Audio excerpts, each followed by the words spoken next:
जाहिद खान साहब, ये एक तो हुकूमत क्यों तड़ी लगा रही है, क्यों धमकी दे रही है 26 नवंबर की 8 फरवरी के एहतजाज के हवाले से। और दूसरा मुझे ये बताइए कि ये 8 फरवरी को बसंत मनाने का दिन भी आप लोगों ने इसलिए रखा है कि तहरीक इंसाफ का एहतजाज नाकाम कर दिया जाए?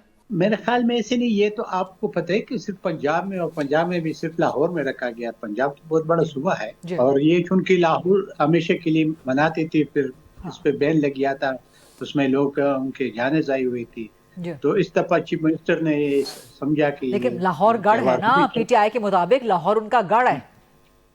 जी जी जी जी। खैर वो तो हर एक दावा करते हैं, हाँ दावे तो अपनी जगह पे होती हैं, लेकिन जो मैं समझता हूँ वो तो यही है कि चूंकि चीफ मिनिस्टर ने यही कहा होगा कि लाहौर, चूंकि लाहौर जिंदी दालान लाहौर की बात हमेशा के लिए होती है, तो शायद उसी सूरत में उन्हें ये कहा है।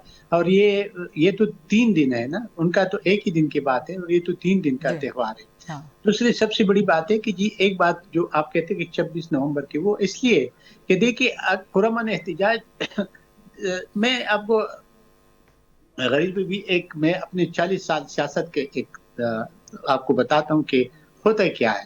ये जो शटर डाउन और पायजामा हड़ताल, ये बहुत एंड पे होता है हमेशा के लिए। ठीक। जितने भी तहरीकी चली है, जब अवाम इतने उरूज पे हो जाते हैं कि सड़कों पे और लोग बिल्कुल बाज नहीं आते, तो फिर ये कॉल दिया जाता है और फिर ठीक। कामयाब होता है। ठीक। जितने भी तहरीक चली, मैं उसकी बात कर रहा हूँ और मैं हर तहरीक में मैंने ये देखा है। लेकिन उसके लिए पहले एक ग्राउंड बनाई जाती है और जब ग्राउंड बनती है तो फिर ये चीज होती है। ठीक। देखिए, अगर आप जबरदस्ती किसी की गाड़ी को रोकेंगे या जब किसी की दुकान को बंद करेंगे, तो वो तो ना हड़ताल है और ना वो चीज है, क्योंकि आपके साथ ठीक। सारे जितने भी, अगर ट्रांसपोर्ट है वो आपके साथ शेयर करेगा, अगर अब बिजनेसमैन है वो आपके साथ शेयर करे, तो तब ये कामयाब होगा।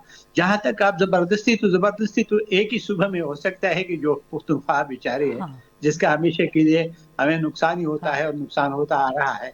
तो मेरे ख्याल में बाकी तो इसलिए कि देखिए, किसी हुकूमत का तो फर्ज बनता है ना कि आवाम की जान माल की हिफाजत ठीक। करे। अगर कोई ठीक। जबरदस्ती से आप किसी की आप दुकान को आप बंद आप करते हैं या जबरदस्ती की गाड़ी। बात कर रहे हैं, आप जबरदस्ती की बात कर रहे हैं, लेकिन चीफ मिनिस्टर खैबर पख्तूनख्वा कल ही मिले हैं वज़ीर आज़म से। और जबरदस्ती जी अगर करनी होती, वो तो बेचारे वहां पे रिक्वेस्ट कर रहे हैं कि मेरी मुलाकात करवा दें, तो जबरदस्ती कैसे कर नहीं सकते हैं? नहीं जबरदस्ती तो नहीं, आप लोग कर मुलाकात रहे हैं कि मुलाकात ही नहीं करवाने दे रहे इमरान खान से। नहीं, मुलाकात की बात नहीं कर रहा। मुलाकात की आप जो अगर सरसरी बात हो गई होगी, वो तो चीफ मिनिस्टर ने भी डिनाई किया कि मैंने कोई सियासी बात नहीं की, और जो मुझे इत्ला है कि वो इस तरह की कोई बात नहीं हुई, क्योंकि सुबह के हमारे मसाइल है और हाँ मैं तो इसको खुशाइन समझता हूँ, इसलिए खुशाइन समझता हूँ। हाँ। और मैं एक और भी बात आपको रिपोर्टेडली ऐसी बताना खबरें चाहता आ हूँ। रही हैं कि चीफ मिनिस्टर ने रिक्वेस्ट की है कि जी मुलाकात करवा दी जाए इमरान खान से, लेकिन आप कह रहे हैं मेरे कि ऐसी ख्याल कोई में रिक्वेस्ट नहीं हुई। ठीक। ठीक। मैं अगर ऐसे होता तो ठीक। फिर सामने चीफ मिनिस्टर खुद कह देता ना, क्या ठीक। हर्ज थी। राइट। लेकिन मैं एक चीज को अच्छा समझ रहा हूँ कि उसने अपनी, हमारी सुबह जो सफर कर रही है ठीक। और मुश्किलात है वहां पे, ठीक। उस मुश्किलात में उसने राइट। मुलाकात की और ये एक राइट। अच्छा